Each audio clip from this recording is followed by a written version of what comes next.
Bueno, ya en varias sesiones anteriores se ha planteado un problema muy interesante, que es el hecho de que, como plantea la teoría marxista, y ahorita voy a ampliar un poquito más sobre eso, un concepto fundamental es que los fundamentos para el socialismo, para crear una sociedad socialista, los crea el capitalismo, el desarrollo del capitalismo, es quien crea esas condiciones. Y entonces, partiendo de esa idea, que repito, voy a abundar un poco más en un minuto, se concluiría lógicamente que las revoluciones socialistas ocurrirían primero en los países más desarrollados, en los países más industrializados, donde el capitalismo ha creado esas condiciones para el socialismo. Pero, curiosamente, las revoluciones socialistas que han ocurrido, que son básicamente 5, han ocurrido todas en países, al contrario, subdesarrollados, en países atrasados, que, como discutimos la vez pasada, es uno de los elementos que alimenta o favorece tremendamente, no hace inevitable, pero favorece tremendamente el proceso de burocratización. Así que había surgido la pregunta de esa discusión: ¿cómo se explica esa aparente contradicción?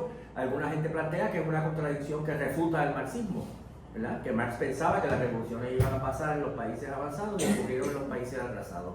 Marxismo está equivocado, ¿verdad? Plantea alguna gente. O como planteó de los compañeros que no está presente hoy, algunas personas han planteado las revoluciones socialistas en los países atrasados fueron una especie de aberración, ¿verdad? O de errores históricos que tenían que acabar mal inevitablemente porque se estaba tratando de hacer algo sin tener las condiciones materiales para poder hacerlo.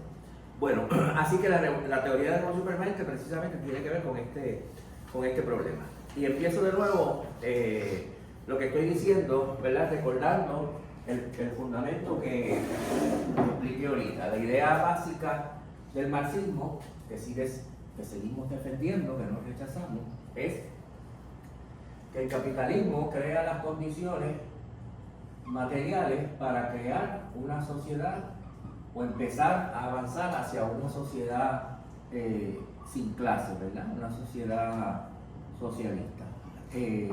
¿Cómo hace esto? Primero que nada, crea las condiciones materiales para poder hacer esto. El capitalismo crea una sociedad que tiene un alto grado de productividad, desarrolla la maquinaria, desarrolla la industria, desarrolla la ciencia, y el ser humano, gracias a ese desarrollo provocado por el capitalismo, tiene condiciones materiales que permiten dos cosas: satisfacer, o debieran permitir satisfacer las necesidades de todo el mundo para que tengan una vida adecuada, y a la misma vez reducir la jornada de trabajo, ¿verdad? Para usted poder hacer esas dos cosas necesita una alta productividad, ¿verdad? Si la productividad es baja, usted puede que no pueda hacer ninguna de las dos, ni satisfacer las necesidades de todo el mundo, y aún así tener que trabajar mucho, ¿verdad? Y con un poquito más de productividad o mucho más de productividad puede que usted pueda satisfacer las necesidades de todo el mundo, pero que todavía sea necesario trabajar largas jornadas, ¿verdad?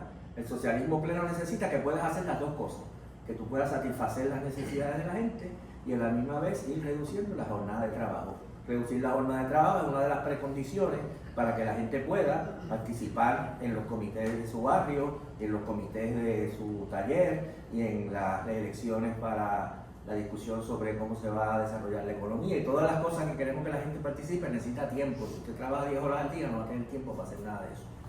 Así que entonces crea las condiciones materiales para satisfacer las necesidades y para reducir la jornada de trabajo. Esas son las dos elementos más importantes. Y también crea el capitalismo las fuerzas sociales, los agentes sociales que pueden hacer esa transformación, ¿verdad? Que sabemos que es, según la concepción del marxismo, la clase trabajadora, ¿verdad? Convierte a la clase trabajadora asalariada.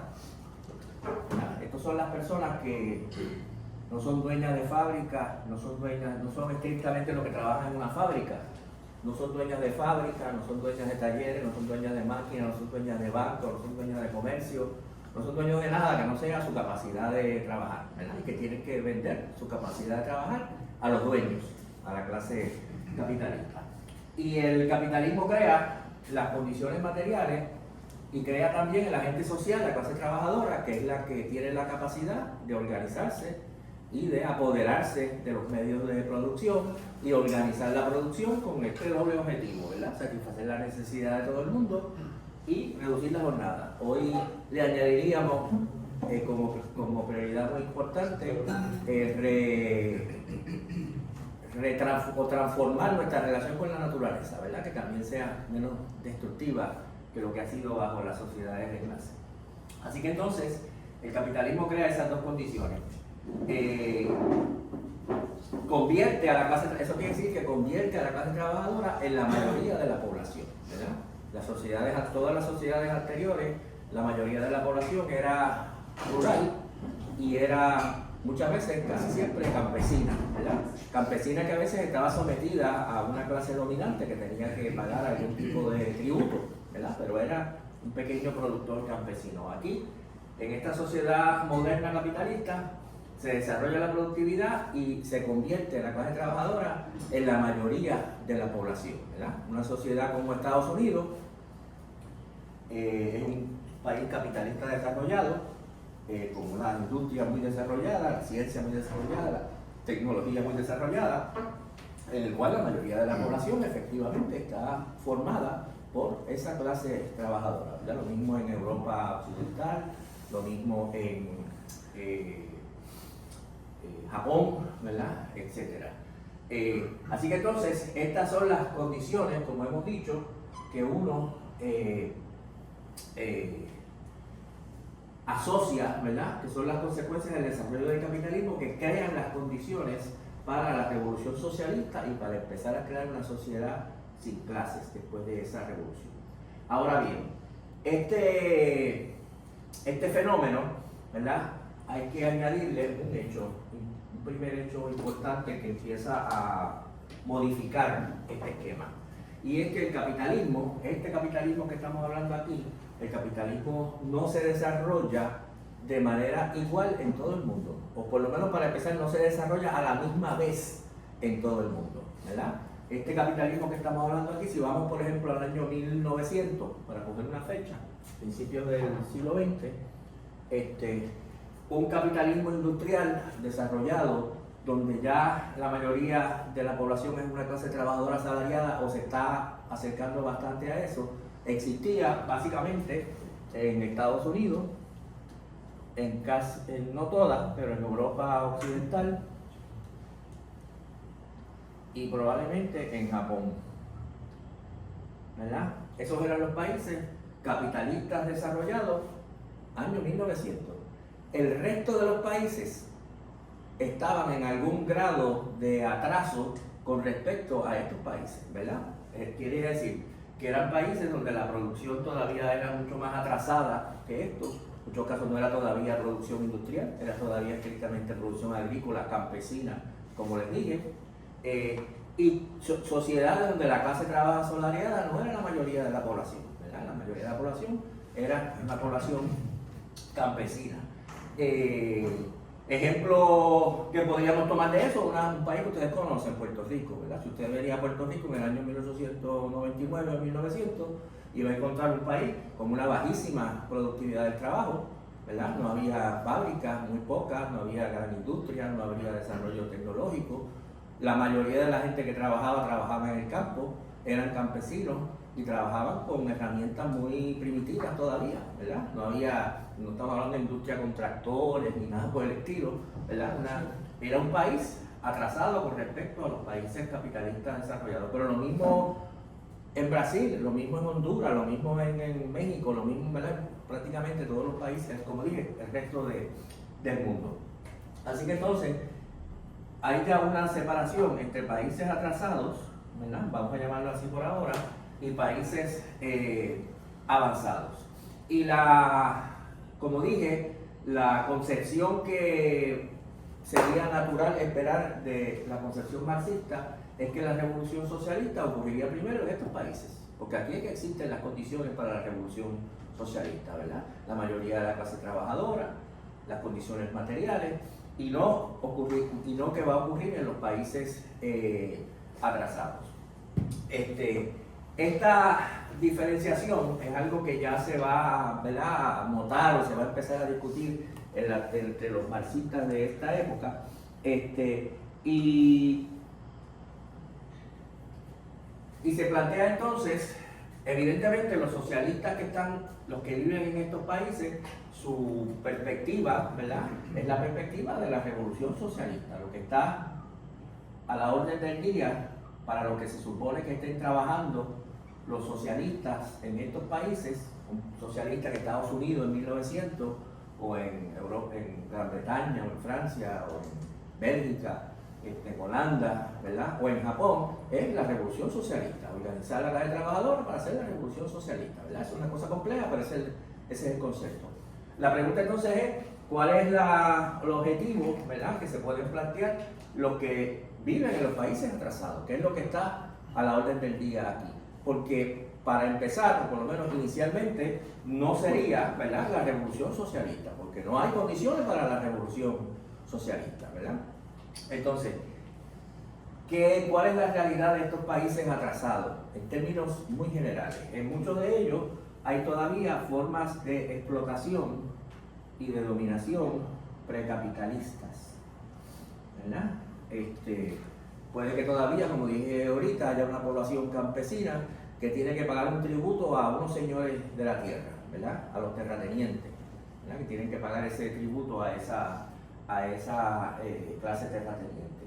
Son sociedades en que probablemente no hay una democracia política, ¿verdad? Los derechos democráticos no existen en muchos de estos lugares que se habían conquistado en estos lugares. Por ejemplo, los derechos de expresión, de organización, ¿verdad?, de procesos electorales y todo lo demás.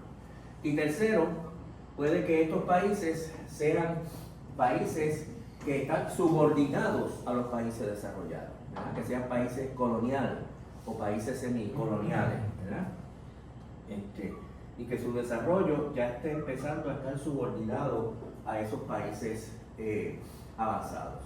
Así que entonces de ahí surge la concepción de que en estos países lo que estaba a la orden del día, lo que se podía vislumbrar, hacia lo que se podía trabajar, era hacia una revolución. Ciertamente, no había que abandonar la idea de una revolución, pero una revolución que no podía ser una revolución socialista, porque no existían las condiciones para el socialismo, sino una revolución que acabara con estas formas de dominación precapitalista, ¿verdad?, que por ejemplo le diera la tierra a los campesinos si no la tenían, o liberara a los campesinos de ese tributo que tenían que pagar a una nobleza, que derribaran del gobierno a gobiernos antidemocráticos que hubieran. Si por ejemplo había todavía una aristocracia, una nobleza o un gobierno imperial como en China que todavía gobernaba, que se derribara eso y se estableciera un tipo de gobierno democrático. Y en los países que eran coloniales, que los liberara de la dominación colonial, ¿verdad?, y que permitiera un desarrollo, vamos a llamarlo nacional, un desarrollo independiente. ¿Estamos claros? Así que es una revolución que no es socialista, pero es una revolución que va a acabar con las formas de dominación precapitalista, que va a establecer estructuras más democráticas políticamente y que va a lograr un desarrollo más independiente en el caso de los países que están subordinados. A este tipo de revolución los marxistas la van a describir desde el principio del siglo XX como una revolución democrático-burguesa. ¿Verdad? Uno se preguntará por qué ese nombre. Bueno, democrático es bastante evidente, ¿verdad?, porque se busca establecer unas estructuras democráticas con respecto a lo que había anteriormente. Y burgués, porque el resultado de este proceso no sería derrotar el capitalismo, sino que sería más bien cambiar el tipo de capitalismo, ¿verdad? El capitalismo se iba a desarrollar de todas maneras en estas sociedades, ¿verdad?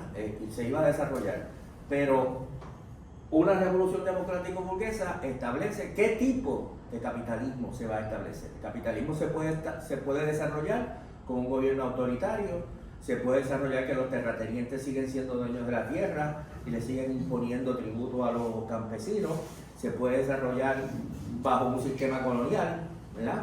O el capitalismo se puede desarrollar de otra manera, ¿verdad?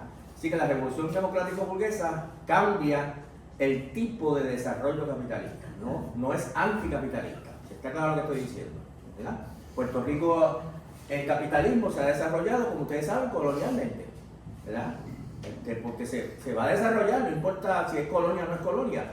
Si fuese independiente, ¿verdad? Pues sería otro tipo de capitalismo, ¿verdad? Pero, así que entonces, ya desde principios del siglo, los marxistas van desarrollando el concepto de que en estos países lo que está a la orden del día no es la revolución socialista, porque no hay condiciones para eso, pero eso no quiere decir que los socialistas se sientan pasivamente a ver que la historia corra por el camino que quiera. No, los socialistas tienen algo que decir, incluso en qué tipo de capitalismo va a haber, ¿verdad? Y no nos da lo mismo, ¿verdad? Que sea uno tipo capitalismo A o que tipo capitalismo B. Bueno, así que entonces está ese concepto.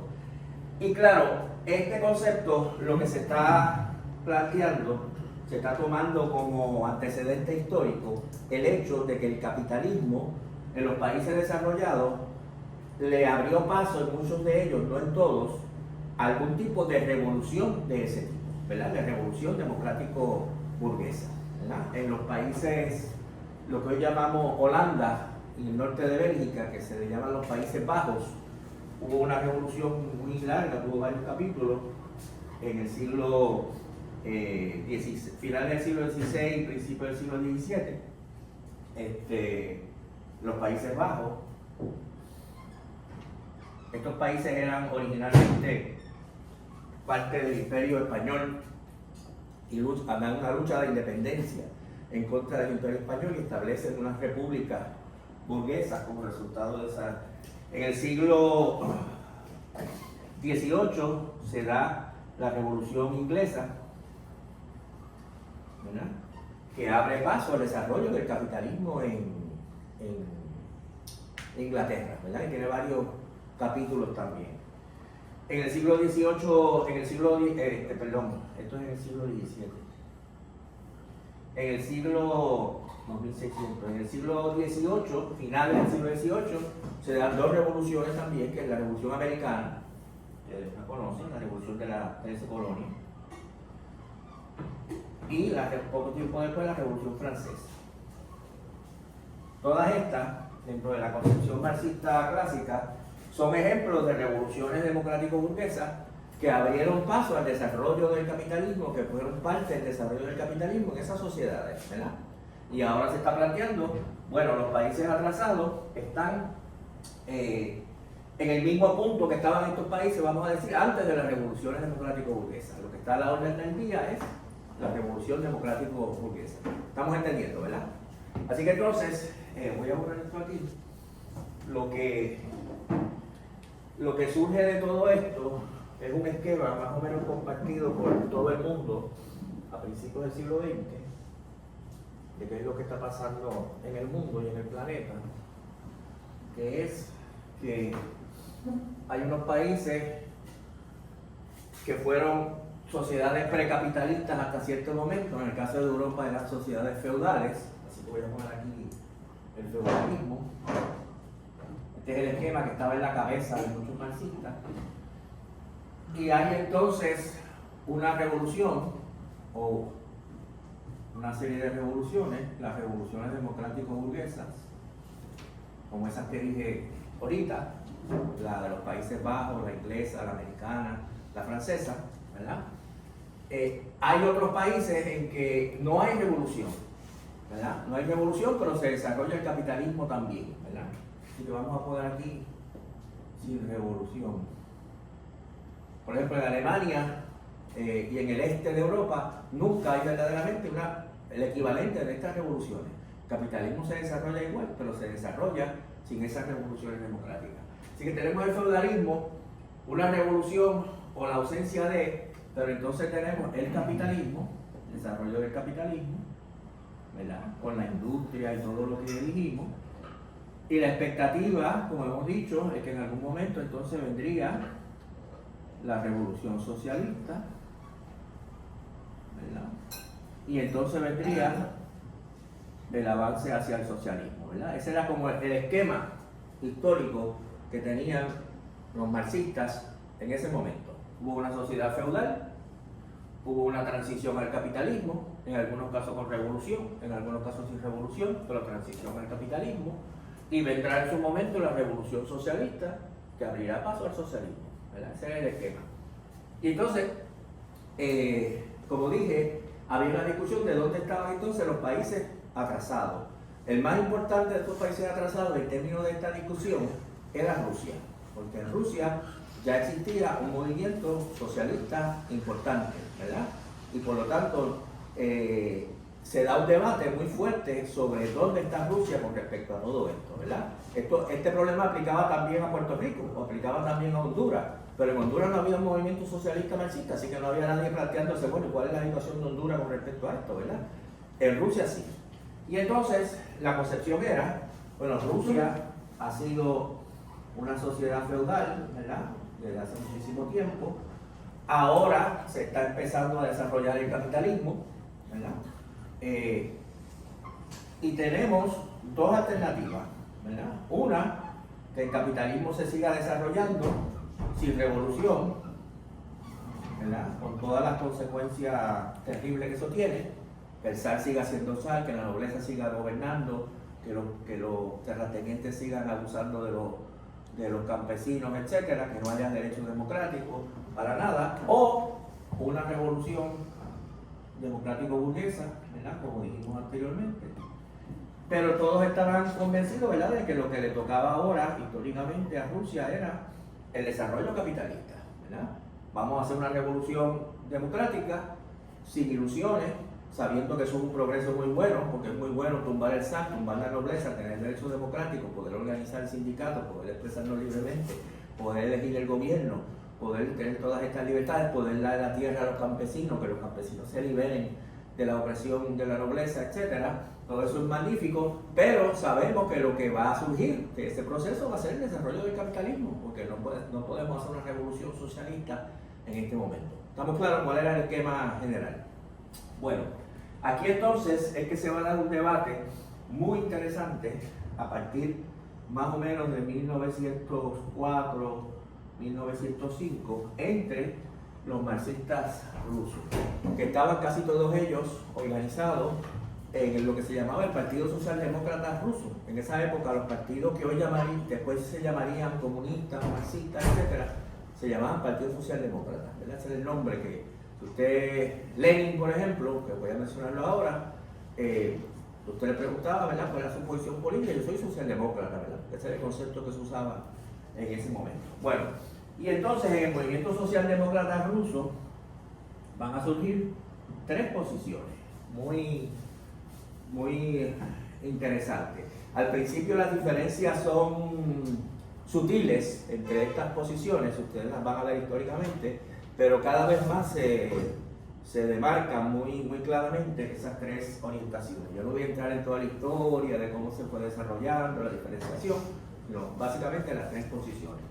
La primera posición, este partido se había fundado en 1898, el partido se llamaba Partido Obrero Socialdemócrata Ruso, pero realmente en el 98 se habían reunido tres gatos, menos de los que están en este cuarto aquí, y habían proclamado la fundación del partido. Usted puede ver la foto de los fundadores y les garantizo que había menos gente de la que está aquí.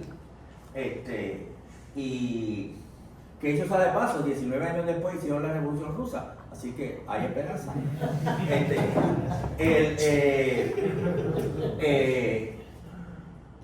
Y realmente no había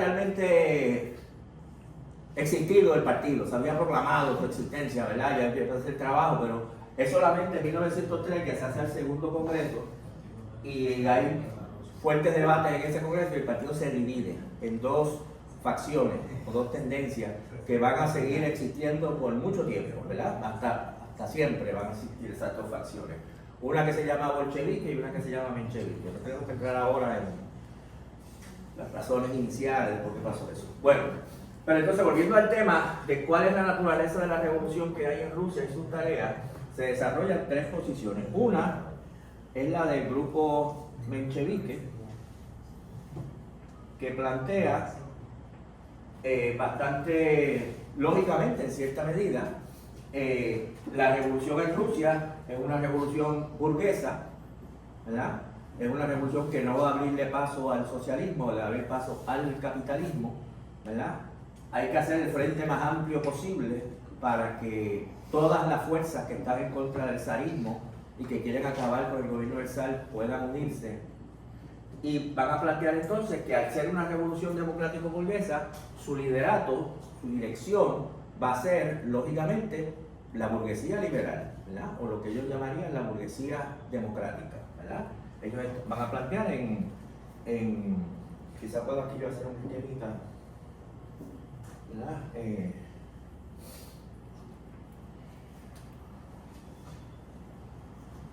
Una es la naturaleza de la revolución, que viene por ahí, van a plantear ellos. La otra es quien dirige la revolución, la dirección de la revolución. Vamos a hacer un cuadrángulo aquí. Y los mencheviques van a decir,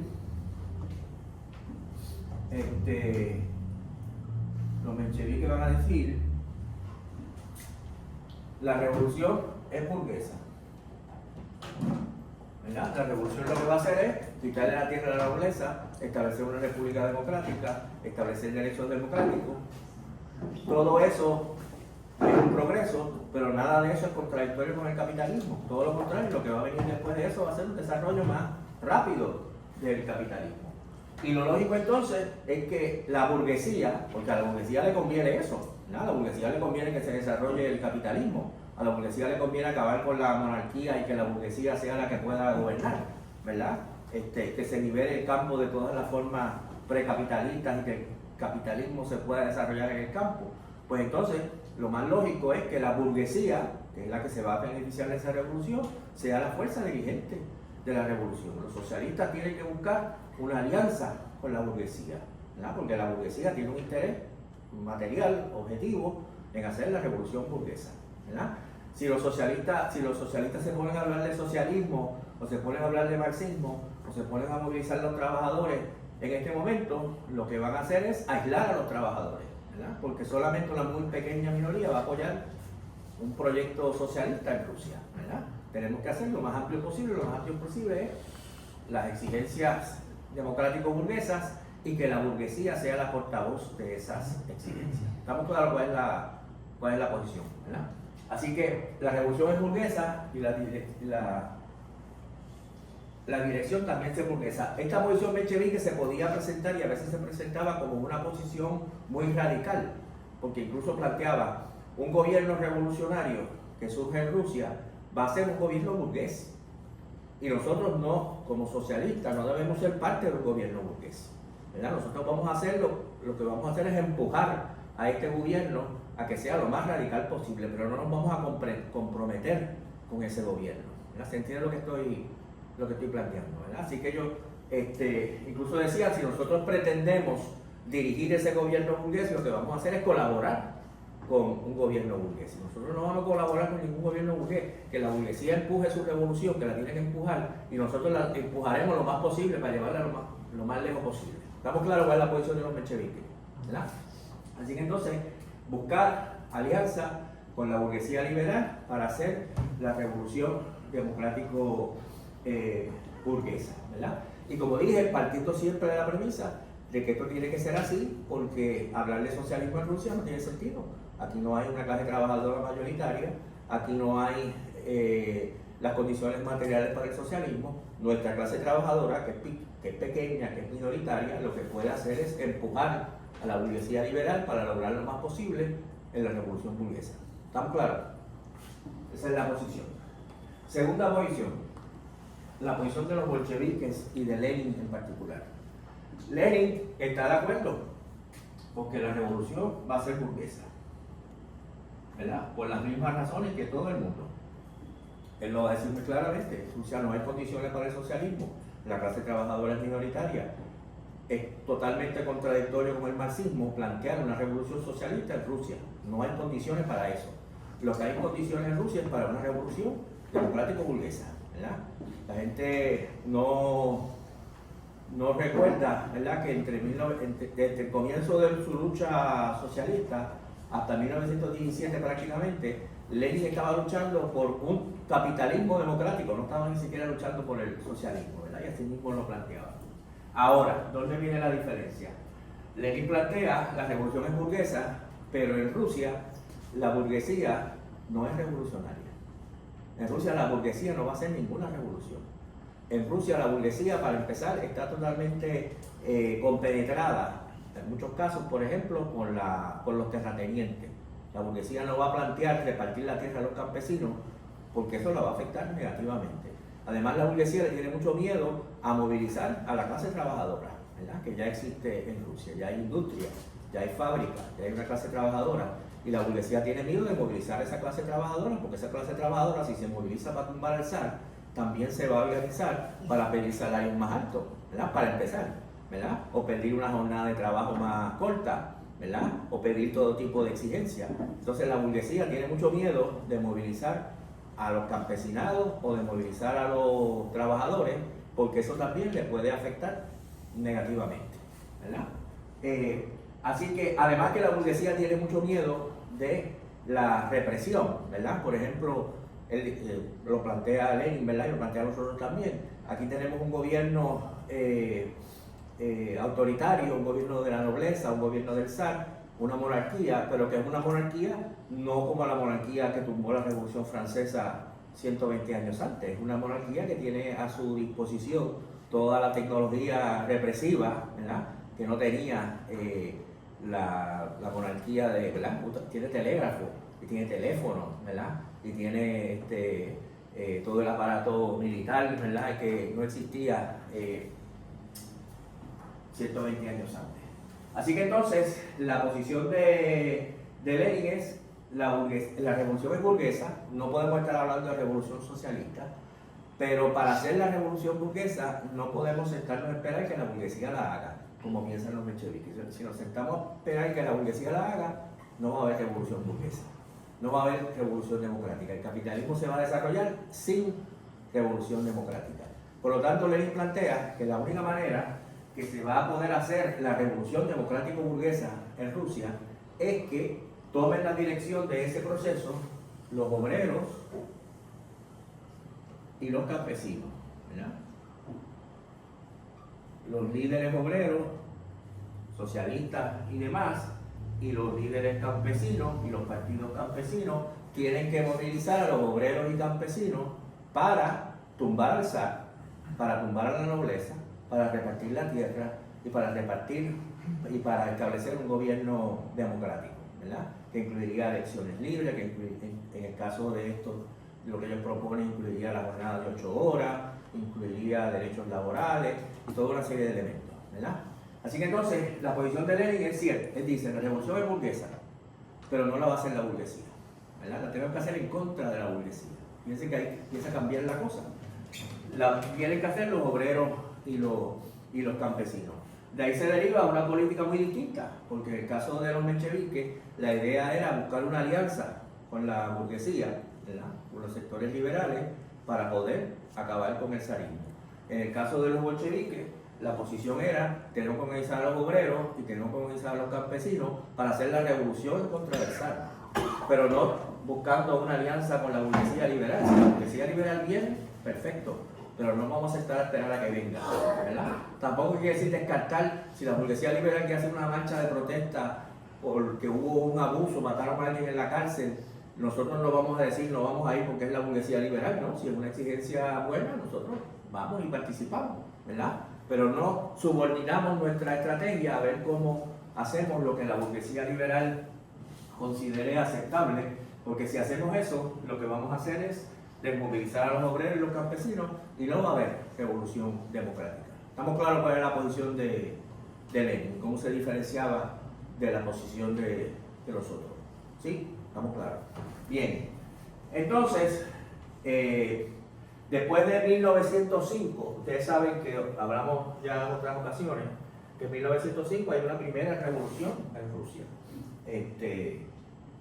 derrotada, pero es una revolución muy importante, cuyo fenómeno más importante es que hay una gran huelga general en muchas de las grandes ciudades de Rusia, y esa huelga general se organiza sin que nadie lo hubiese propuesto, ¿verdad? No, los socialistas no lo propusieron, la clase obrera lo hace. Se organiza a través de la comisión, como hemos dicho, de comités electos por los trabajadores. La palabra en ruso para consejo es soviet, ¿verdad? En las diferentes fábricas que están en huelga se eligen comités, soviets electos por los trabajadores, que a su vez eligen soviets superiores, ¿verdad? Como una especie de pirámide, hasta llegar a los soviets de una ciudad completa, ¿verdad? Como San Petersburgo, que era la ciudad capital, ¿verdad? ¿Estamos claros?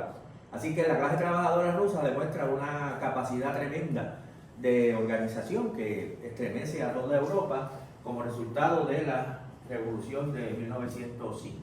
El presidente del soviet, de todos los soviets, ¿verdad? De toda esa pirámide soviet, fue un líder socialista demócrata, que era Trotsky, ¿verdad? Y Trotsky elabora, a partir de esa experiencia de la revolución de 1905, una tercera posición, que va a ser lo que llamamos la primera formulación de la teoría de la revolución permanente. ¿Qué es lo que dice Trotsky?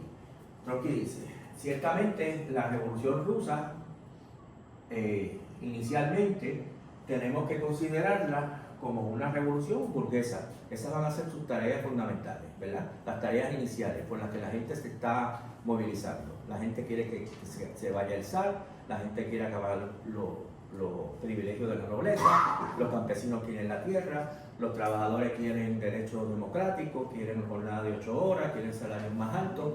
Todas esas cosas son un avance tremendo, pero ninguna de ellas cuestiona el capitalismo. El capitalismo es compatible con todas esas cosas, ¿verdad? Ninguna de esas cosas implica tumbar el capitalismo.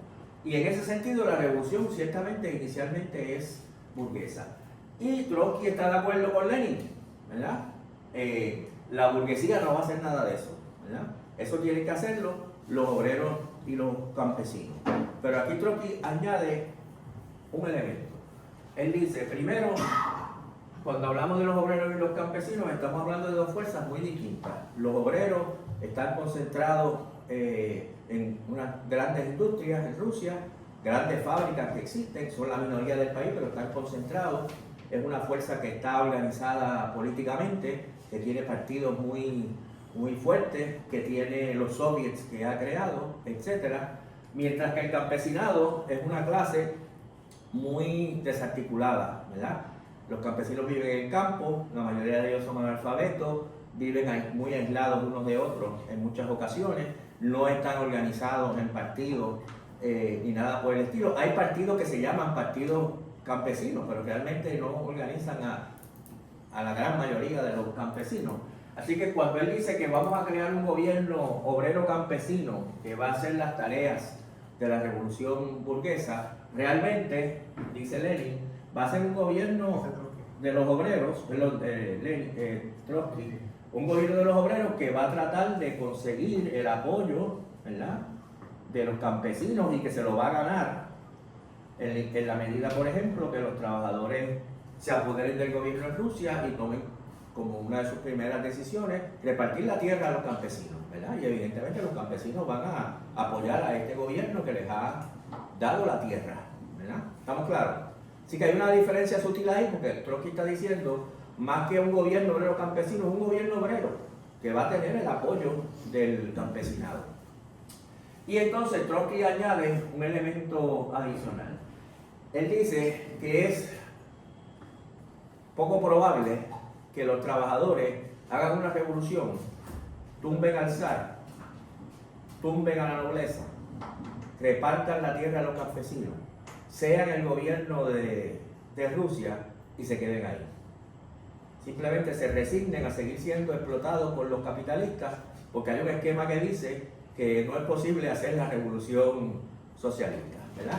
Incluso él plantea, cuando un gobierno obrero empiece a hacer esas cosas que no cuestionan el capitalismo, por ejemplo, establecer la jornada de trabajo de 8 horas, subir los salarios, darle la tierra a los campesinos, etc.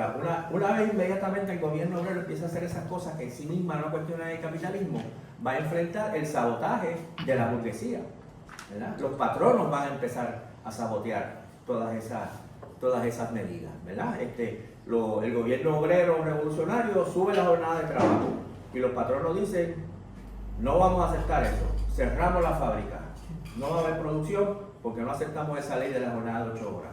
¿Qué va a hacer el gobierno obrero? Tiene dos opciones, echar para atrás, retirar la legislación y dejar que la jornada siga siendo de 10 o 12 horas, o decir, bueno, si no van a ustedes a respetar la ley de la jornada de 8 horas, pues vamos a expropiar esa fábrica, ¿verdad? Lo que plantea entonces Trotsky es que inevitablemente y predeciblemente un gobierno obrero que ha surgido para hacer la revolución democrática inicialmente va a traspasar esa frontera y va a empezar a tomar medidas anticapitalistas, no solamente antifeudales o antinobleza o antizaristas, ¿verdad? O lo que sea, sino que va a empezar a tomar medidas en contra del capitalismo. Así que la revolución burguesa se va a combinar, plantea Trotsky, con la revolución socialista, ¿verdad? Los trabajadores rusos van a tumbar al zar, van a crear soviets. Esta es la predicción que hace Trotsky en 1906. Él dice, la próxima vez que venga la revolución en Rusia, que va a venir, los trabajadores van a crear soviets en toda Rusia. Esos soviets van a derribar el gobierno del zar, van a derribar el gobierno de la nobleza. Esos soviets se van a convertir en el gobierno de Rusia. Esos soviets le van a dar la tierra a los campesinos. Pero esos soviets van a empezar a expropiar a la burguesía también. Y la revolución burguesa se va a convertir en revolución socialista, ¿verdad? ¿Estamos claros cuál es esa es la concepción de la revolución permanente? Que esa separación, revolución burguesa por acá y revolución socialista por allá, en el caso de los países atrasados, puede que se combinen, que esos dos procesos se combinen, ¿verdad?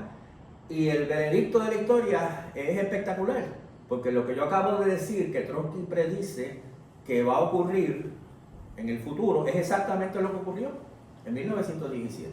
La revolución de 1917 vuelve a movilizarse el pueblo en contra del zar, vuelven a surgir soviets, ahora más todavía en toda Rusia. Esos soviets acaban por derribar el gobierno del zar y sustituirlo, después de un periodo de poder dual que discutimos la vez pasada. Y esos soviets y ese gobierno soviético va a empezar a tomar medidas, no solo para acabar con lo que quedaba de feudalismo y demás, sino va a empezar a tomar medidas anticapitalistas también, ¿verdad? Hay pocos ejemplos en la historia del marxismo en que una predicción se ha cumplido, ¿verdad? De una manera tan brillante como la perspectiva que planteó Trotsky en 1906 sobre lo que iba a ser el futuro de la revolución rusa. Así que lejos de ser la revolución rusa una revolución que refuta las concepciones del marxismo, la realidad es que desde las concepciones del marxismo, un marxista por lo menos, León Trotsky, predijo exactamente, ¿verdad?, lo que iba a ocurrir. Así que no es una refutación del marxismo, en todo caso es una refutación de un marxismo muy esquemático, ¿verdad?, como era el de los mencheviques, que decía que la revolución era burguesa, por lo tanto la dirección es burguesa, por lo tanto no puede haber revolución socialista en Rusia. Bueno, así que ese es el elemento, vamos a decir, esencial de la revolución, del concepto de la revolución permanente, ¿verdad? A Trotsky mismo no le gustaba mucho ese término revolución permanente, él decía que sonaba muy grandilocuente, pero pegó. Ese es un concepto que venía de Marx lo había usado en un contexto un poco distinto, pero lo había usado. Él a veces dice que quizás sería mejor decir la revolución combinada, ¿verdad? Pero como que no es tan sexy como la revolución permanente. Bueno, entonces, fíjense entonces que lo que estaba planteando Trotsky aquí es que Rusia, en su caso, tenía dos alternativas, ¿verdad? Una era continuar el desarrollo del capitalismo con todas las condiciones de atraso y opresión y represión que habíamos dicho, o la revolución permanente, ¿verdad? Lo que no era posible para Rusia era repetir el desarrollo capitalista de los países avanzados, ¿verdad? Lo que aquí se está diciendo de otro ángulo es que los países atrasados, como Rusia, no van a repetir lo que hicieron los países avanzados, sino que es una situación distinta, ¿verdad? ¿Se entiende lo que estoy planteando, verdad? Porque alguien puede decir, bueno, pues mejor, en vez del capitalismo atrasado o la revolución permanente, pues vamos a que el capitalismo se desarrolle, ¿verdad? Orgánicamente y cree las condiciones. Pero lo que está diciendo Trotsky es que eso no va a pasar, ¿verdad? La opción nuestra es o este capitalismo miserable que tenemos ahora, porque no hicimos la revolución, o hacemos la revolución que se va a convertir en revolución anticapitalista, ¿verdad? Pero esta idea de que podemos hacer un desarrollo capitalista copiando lo que pasó en otros países está cerrada. ¿Estamos claros? Fíjense entonces que lo que está subyacente a esta idea de la revolución permanente es otro concepto que suena un poco grandilocuente, pero no es difícil de entender, que es el concepto del desarrollo desigual y combinado. ¿Qué quiere decir esto? Suena más complicado de lo que es. Desigual ya sabemos lo que quiere decir. Hay países avanzados y hay países atrasados, ¿verdad? Ya lo habíamos visto. Y Rusia es uno de los atrasados. Pero, ¿qué es lo que está planteando Trotsky? Los países atrasados no son simplemente atrasados. O los países atrasados no son simplemente los países avanzados un poquito antes, ¿verdad? Sino que los países atrasados se desarrollan bajo la presión y bajo la intervención de los avanzados.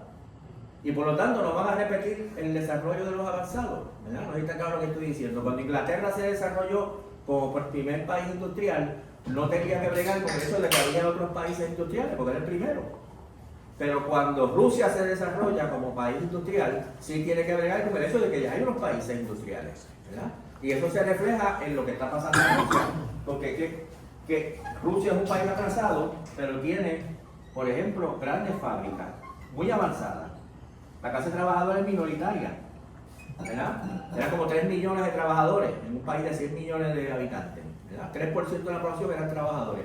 Pero esos trabajadores, esos 3 millones, trabajaban en fábricas gigantescas, ¿verdad? Y trabajaban en fábricas con la tecnología más avanzada de la época. En parte porque era capital europeo que estaba invertido ahí, ¿verdad? En Rusia había capital inglés y capital belga y capital francés que establecía esas grandes fábricas, ¿verdad? Es decir, que Rusia no se estaba desarrollando independientemente del resto del mundo, sino que es un desarrollo combinado. ¿Se entiende lo que estoy diciendo, verdad? Y por lo tanto, en Rusia, a pesar de que es un país atrasado, puede surgir una clase trabajadora muy avanzada, aunque sea una clase minoritaria, ¿verdad? ¿Se ve lo que estoy diciendo? Para verlo de otra manera, para que vean cómo no se está repitiendo la historia. Decir, por ejemplo, Rusia ahora le toca el equivalente de la Revolución Francesa. Pero es que cuando se hizo la Revolución Francesa, no existía en Francia, prácticamente no existía la clase trabajadora moderna. Existía una clase artesanal, ¿verdad? Artesanos que trabajaban en pequeñas fábricas, quizás en manufactura, pero un proletariado industrial concentrado no existía, ¿verdad? La Revolución Francesa no se hizo con una clase obrera industrial. Ahora, la revolución burguesa en Rusia habría que hacerla con una clase obrera industrial ahí presente que está organizada. Así que entonces, lo que ocurre en los países atrasados no ocurre independientemente de lo que ocurre en los países avanzados. Son parte de un mismo sistema. Y por eso mismo los atrasados no van a repetir el pasado de los países que ahora son países avanzados. Bueno. ¿Cómo fue? Que hoy es el ayer del... Sí, no, está bien, perdonen. Entonces, muy bien. Ahora bien, como dijimos, la revolución, no me quiero adelantar, ¿verdad? Pero, por ejemplo, esto vamos a ver cómo todas las revoluciones que han ocurrido son ejemplos de la revolución permanente, ¿verdad? Les adelanto, por ejemplo, un caso cercano a nosotros, la revolución cubana. Cuando la revolución cubana cuando empieza la lucha del movimiento 26 de julio, ustedes recordarán, a principios de los 50, si ustedes oyen el discurso de Fidel o el programa del movimiento 26 de julio, era una propuesta democrática, ¿verdad? Si fuéramos rigurosos diríamos una propuesta democrático-burguesa: tumbar la dictadura de Batista, hacer una reforma agraria, restablecer los derechos democráticos, nacionalizar la industria, que ya no es el control del capital norteamericano, que sea más una industria cubana, etcétera. Pero no había ninguna mención de socialismo ni acabar con el capitalismo, ¿verdad? Era un capitalismo distinto, un capitalismo más democrático, un capitalismo que respetara a los campesinos, un capitalismo que repartiera la tierra, un capitalismo más independiente de los Estados Unidos, pero capitalismo. No había una propuesta, usted lo puede buscar, ¿verdad?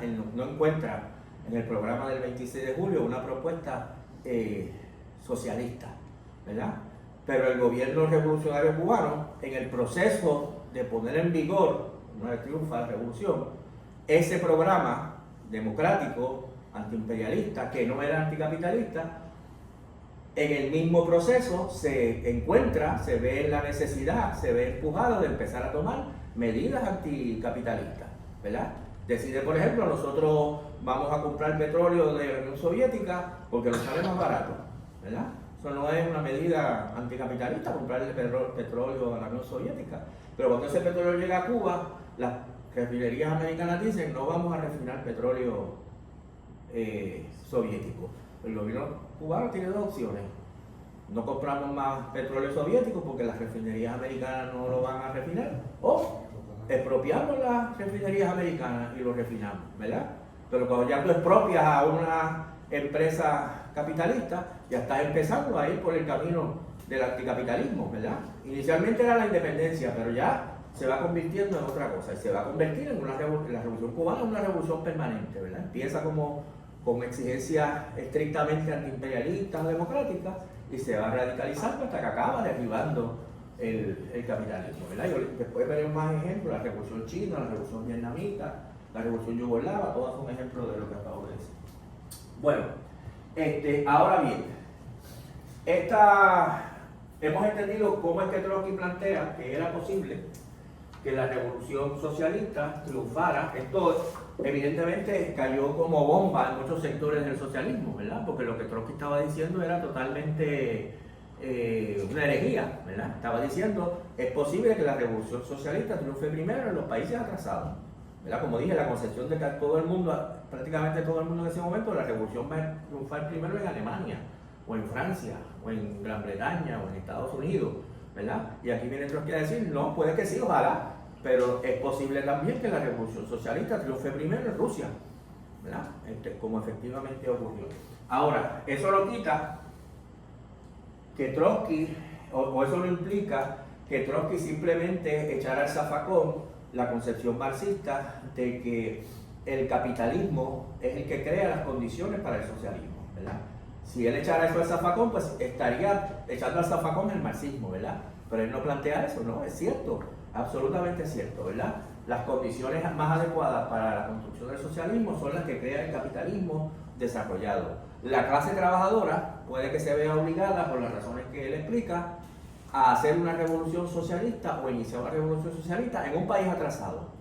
Quiere decir, y él lo reconoce, él lo señala, un país donde las condiciones para hacer la construcción del socialismo no son las más adecuadas, ¿verdad? La vez pasada, cuando hablamos de la burocracia, vimos algunos ejemplos, ¿verdad? Si hay una base material muy débil, una baja productividad, pues quiere decir que todavía después del triunfo de esta revolución socialista va a haber todavía escasez de muchas cosas. No se puede satisfacer las necesidades de la gente como se quisiera. Hay que todavía desarrollar la industria más para poder hacer eso. Y, por ejemplo, se hace muy difícil la reducción de la jornada de trabajo, porque hay que producir mucho todavía, ¿verdad? Y no hay más remedio que trabajar mucho para producirlo, porque la productividad del trabajo no nos permite producirlo trabajando menos tiempo. Y estas cosas sabemos que facilitan, ¿verdad?, el proceso de burocratización que puede darse. Pero además va a haber una situación conflictiva con el campesinado, plantea Trotsky, ¿verdad? Porque fíjense que aquí tenemos una revolución que van a hacer los trabajadores, que se van a apoderar de las fábricas, que van a empezar a desarrollar una economía planificada a partir de esa fábrica, pero los trabajadores son una minoría y los trabajadores le han repartido la tierra a los campesinos, que es lo que los campesinos quieren, ¿verdad? Pero ahora hay una situación conflictiva. Por ejemplo, para empezar, los precios. Los campesinos van a querer venderle al gobierno de los trabajadores su producto agrícola al precio más alto posible, ¿verdad? Y los trabajadores y el gobierno soviético va a querer comprarlo al precio más bajo posible, ¿verdad? Y ahí va a haber una negociación, y una negociación complicada, ¿verdad? Entre uno y otro. El gobierno socialista va, por ejemplo, a aprobar derechos laborales, que incluye a los trabajadores del campo. Entonces el campesino que emplea a un trabajador o que emplea a 10 trabajadores en su finca, eso ya no le va a gustar tanto. Le gustó que el gobierno le diera la tierra, pero que el gobierno le dice ahora que tiene que darle 2 días libres al trabajador durante la semana y no puede emplear a los niños y tiene que pagarle un salario mínimo, etcétera, pues eso ya no le gusta tanto, ¿verdad? Y ahí también va a empezar a haber tensión entre el campesinado, que son millones y millones, no estamos hablando de 3 gatos, con el gobierno soviético. Y también el gobierno soviético va a enfrentar la agresión, ¿verdad?, de exterior probablemente, ¿verdad? La invasión, la guerra, etcétera, va a implicar que va a haber que dedicar muchos recursos a la defensa, al armamento, al ejército, ¿verdad?, etcétera, que de nuevo resta recursos para las cosas que la gente necesita. Y va a haber también la presión del mercado mundial. ¿Qué quiere decir esto? Tiene muchas cosas, pero la más importante es esta. El mercado mundial produce una gran cantidad de mercancías, ¿verdad? Y las produce mucho más barato que Rusia, porque tiene un desarrollo tecnológico mucho más grande, y hay una presión muy grande en que los campesinos, por ejemplo, van a querer, en vez de comprarle los productos caros que vende y malos que produce la industria soviética que está iniciándose, querer comprar los productos franceses y los productos ingleses, ¿verdad? Pero si el gobierno simplemente permite que los campesinos intercambien con la industria extranjera, pues desaparece la economía planificada, ¿verdad? No existe. Así que entonces, un gobierno revolucionario de los trabajadores que empieza a hacer la revolución socialista en un país atrasado, se va a encontrar y se va a enfrentar a una serie de problemas muy graves, ¿verdad? Plantea Trotsky. Él ¿verdad? No es ajeno a ese planteamiento, ¿verdad? ¿Cuál es la salida a esto? Trotsky plantea la única salida a estos problemas es que la revolución supere su aislamiento.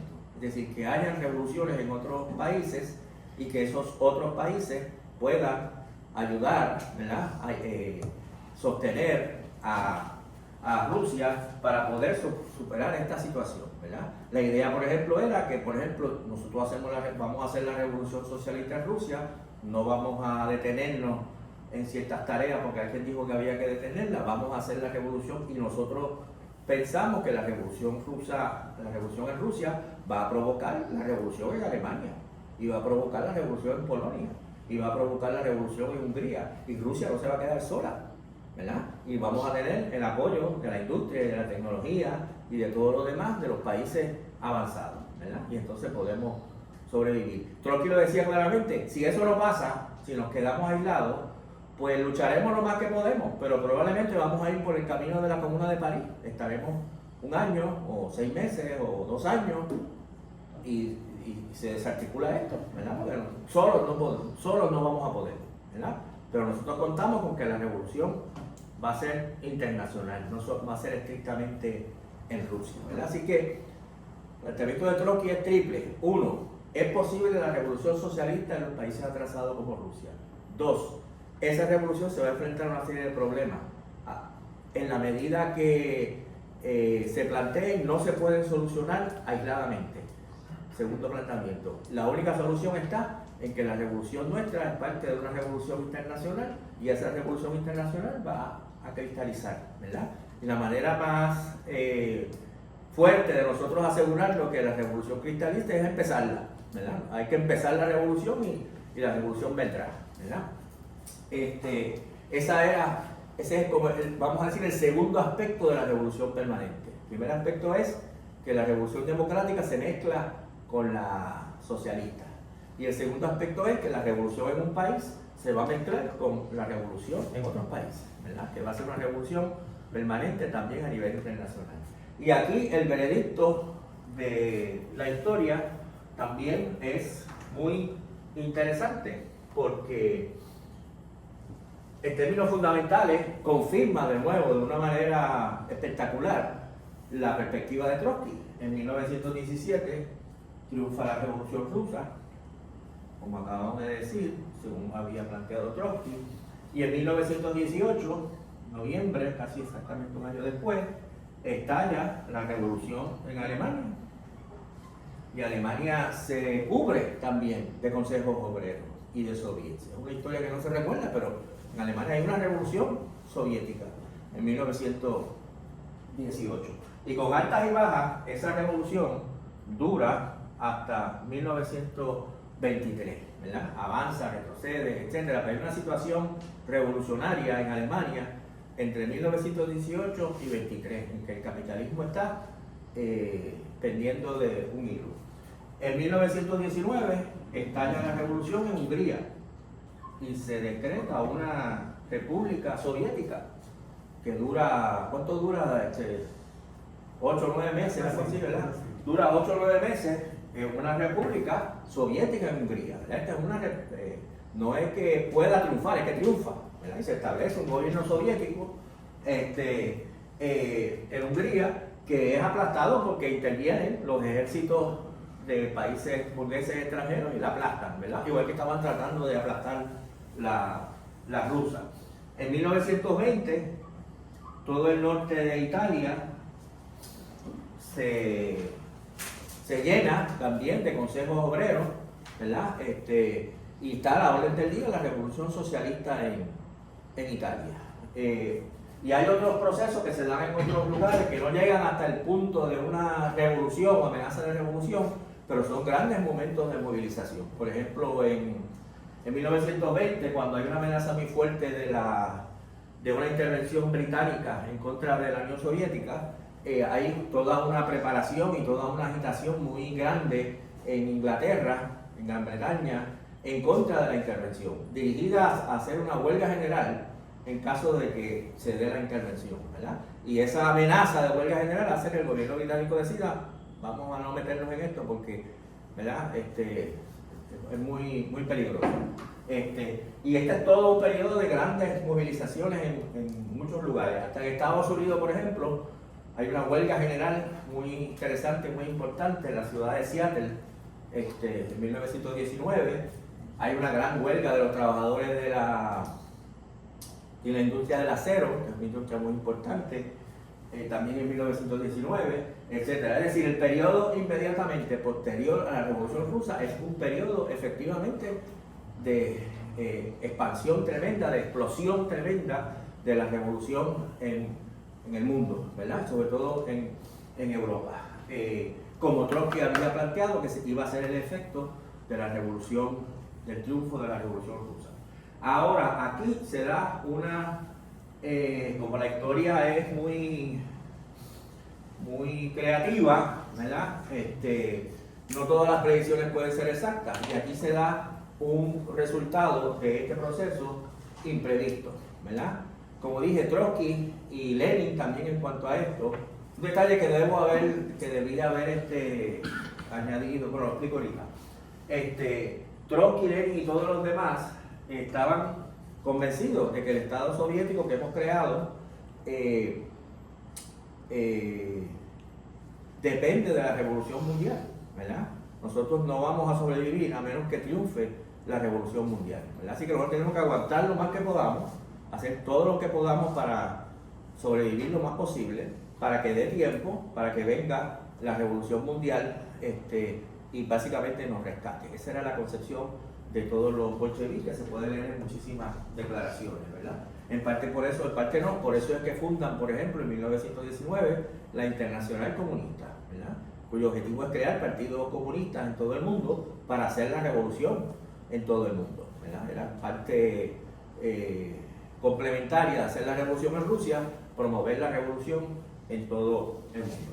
Bueno, el resultado de este proceso, podemos decir que de 1918 a 1923 hay una gran ola revolucionaria en Europa, un poquito en otros países también, pero en Europa ciertamente.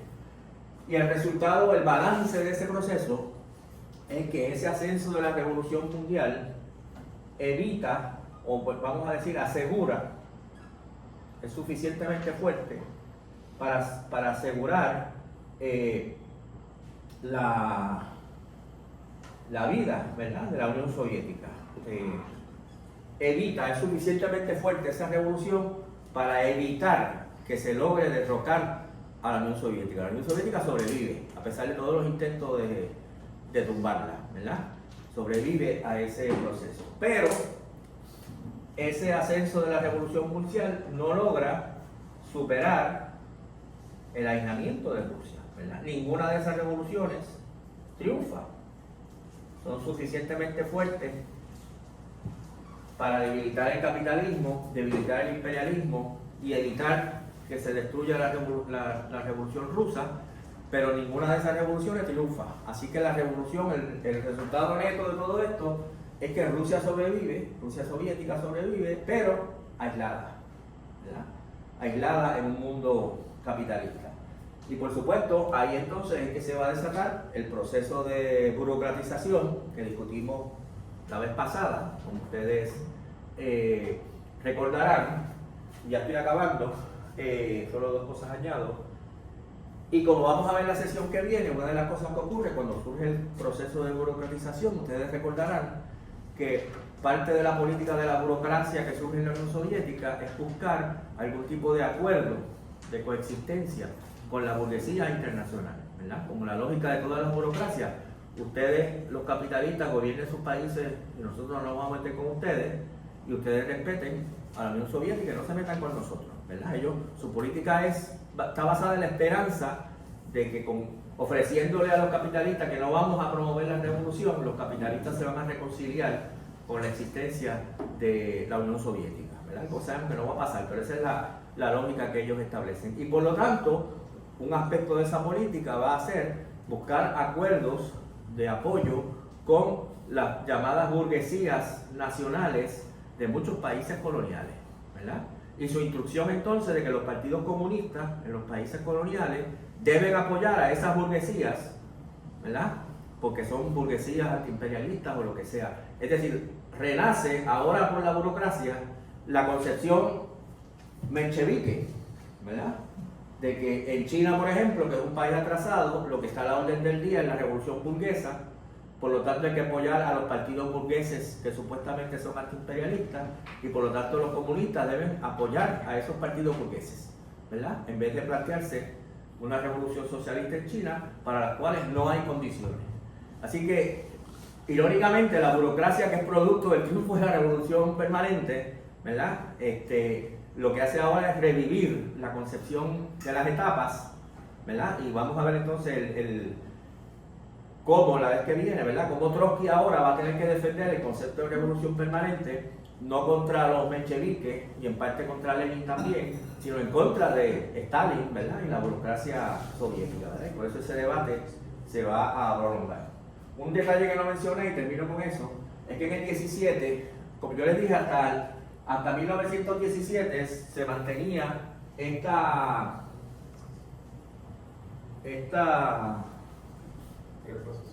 tres posiciones, ¿verdad? Tricotomía, sería correcto decir eso, ¿verdad? Estas tres posiciones se mantienen hasta el 17, ¿verdad? En el 17, como ustedes saben, hay una revolución en febrero, se tumba el zar, surgen dos gobiernos, uno es el gobierno provisional, lo vimos la vez pasada, y otro es el gobierno de los soviets, que existen paralelamente uno al lado del otro. Lenin estaba exilado. Lenin regresa a Rusia en abril de 1917 y todo el mundo pensaba, llevaba 12 años planteando que la revolución socialista en Rusia no era posible, y que había que hacer una revolución democrática para repartir la tierra, establecer la democracia y abrir paso al desarrollo del capitalismo, ¿verdad? Y nada más el loco de Trotsky estaba hablando de una revolución socialista con pies atrasados, pero para sorpresa de todo el mundo prácticamente, cuando Lenin regresa en abril del 17, lo que plantea es la consigna de todo el poder a los soviets, y lo que está a la orden del día es la revolución socialista en Rusia, ¿verdad? Y la mayoría de la gente del partido bolchevique, que el mismo Lenin los había educado, ¿verdad? Que eso no era posible, decía, pero Lenin se ha vuelto loco, ¿sabes? Que hierba se fumó para estar diciendo ahora este absurdo, ¿verdad? Porque él básicamente adopta la posición que Trotsky había defendido por mucho tiempo en 1917. Bueno, como dije, este debate va a continuar durante prácticamente todo el siglo XX. La vez que viene vamos a hablar de este debate, cómo se da en América Latina. Los primeros marxistas, por ejemplo, latinoamericanos, defienden, incluso sin haber leído a Trotsky, el concepto de la revolución permanente. El fundador del marxismo latinoamericano, no el fundador, porque hubo otros antes, pero el primero, que es un pensador original, ¿verdad? Que va más allá de simplemente repetir las ideas de Marx, que no está mal repetir las ideas de Marx, pero el que empieza a hacer un análisis original de la realidad latinoamericana se llama José Carlos Mariátegui, un marxista peruano muy importante, la década del 20. La concepción que él elabora es la revolución permanente, ¿verdad? Que lo que en América Latina está planteado, combinar la lucha antiimperialista y la lucha campesina con la lucha socialista, ¿verdad? Es una posición permanente, pero los partidos comunistas, bajo influencia de la Unión Soviética, van a ir, ¿verdad?, por una dirección muy distinta. Y la vez que viene, pues vamos a coger muchos de esos debates que son muy inteligentes. En 1920 en Puerto Rico, para hacerles embocadura sin abundar, hay un texto bien interesante. Se publica un periódico en Puerto Rico que se llama El Comunista, en 1920. Es un ejemplo de cómo el triunfo de la Revolución Rusa genera, ¿verdad?, todo tipo de iniciativas interesantes. Se publica una revista que se llama, un periódico que se llama El Comunista. Hay una carta ahí que envía una persona diciendo: yo veo ahí que ustedes están planteando la revolución soviética y la revolución socialista en Puerto Rico. Yo estoy de acuerdo totalmente con ustedes que la liberación de la humanidad y de Puerto Rico depende de la creación de soviets obreros y campesinos. Esa es la palabra que utiliza esta persona. Lo que Puerto Rico tiene que establecer soviets obreros y campesinos. El problema es que en Puerto Rico eso no se puede hacer, porque los americanos nos van a caer encima, esto va a durar 3 días, ¿sabes? Los americanos nos van a aplastar, y por lo tanto, aunque es lo deseable, no podemos hacerlo. Además, Puerto Rico es un país muy atrasado, muy pobre, muy miserable, ¿verdad? Que lo que vamos a heredar es la miseria total. Así que, para que los aplasten, tratando de hacer lo que no es posible, mejor vamos a seguir luchando por reformas importantes para que el país se industrialice, para que el país se desarrolle, etcétera. Más o menos una concepción etapista, ¿verdad? Y entonces tengamos las condiciones para hacer el socialismo, ¿verdad? Lo que se está debatiendo ahí es este tema, ¿verdad? El autor de la carta se llama Luis Muñoz Marín, ¿verdad? Para que, ¿verdad?, que es muy interesante. Pero en esa época era marxista y socialista y soviético. Sí, pero ahí se le nota en él como viene. Sí, no, se le nota, es bien interesante. Sí. Es bien interesante. Pero en ese momento él lo dice así claramente: Puerto Rico necesita a los soviets, obreros y campesinos. El problema es, ¿sabes?, que una cosa es lo que uno quiere, otra cosa es lo que puede. Y veremos otros ejemplos interesantes en los que vienen. ¿Alguna pregunta sobre todo esto, jóvenes?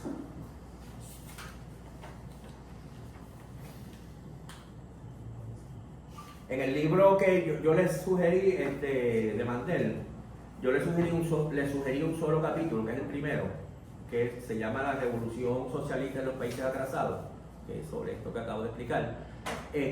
Pueden leer también el segundo capítulo, que se llama La limitación de la revolución socialista en los países atrasados, que habla de lo segundo que expliqué, todos los problemas que va a enfrentar, ¿verdad?, la revolución en los países atrasados.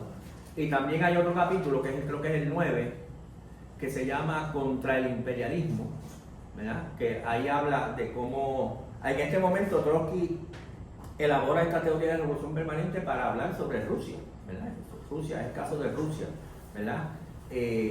No es hasta más adelante, básicamente a partir de una experiencia muy grave, importante, que la revolución rusa de China de 1926-27, ¿verdad? Ahí se da un proceso que explicaré la vez que viene, y es a partir de esa experiencia de 1926-27 que Trotsky generaliza, ¿verdad? Y dice, este concepto de revolución permanente no solo es aplicable a Rusia, es aplicable a todos los países atrasados, ¿verdad? Como China o como India, etc.